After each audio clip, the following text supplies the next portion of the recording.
સૌરાષ્ટ્ર યુનિવર્સિટીમાં કાલથી 3 દિવસ ખેલકૂદ મહોત્સવ. 70 કોલેજના 1800 ખેલાડીઓ દોડ, કૂદ, ફેંકમાં કૌવત બતાવશે. 3 નવી ઇવેન્ટ ઉમેરાઈ.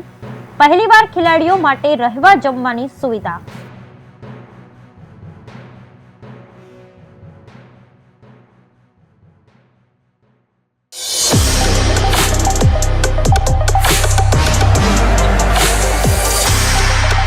ખ્યાતિકાંડમાં વધુ એકની ધરપકડ. અમદાવાદ ક્રાઇમ બ્રાન્ચે ડોક્ટર સંજય પટોળિયાને ઝડપી પાડ્યો. ગઈકાલે આગોતરા જામીનની અરજી નામંજૂર થઈ હતી.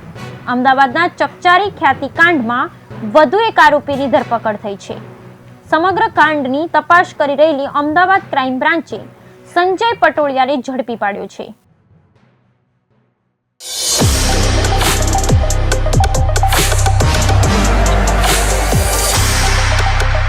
પંજાબના પૂર્વ ડેપ્યુટી સીએમ અને શિરોમણી અકાલી દળના નેતા સુખબીરસિંહ બાદલ પર જીવલેણ હુમલો થયો હતો.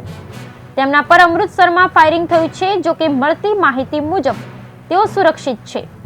તત્કાલ તેમને ઘર લઈ જવાયા અને સુરક્ષા ઉપલબ્ધ કરાઈ છે. તેમને કોઈ પણ પ્રકારનું નુકસાન થયું નથી.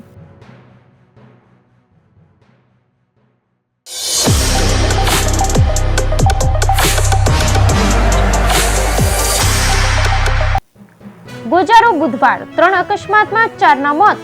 નડિયાદના એક્સપ્રેસ હાઈવે પર કારનું ટાયર ફાટતા ટ્રકમાં ઘૂસી.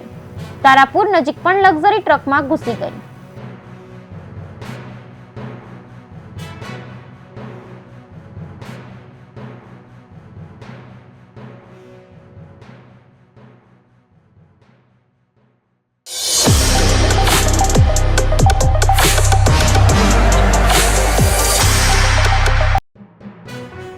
ભૂપેન્દ્રસિંહની લાલચી જાળમાં ક્રિકેટરો પણ ફસાયા.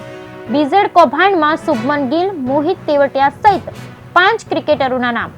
એક્ટર સોનુ સૂદે રોકાણ કર્યું છે કે નહીં તેની તપાસ થશે.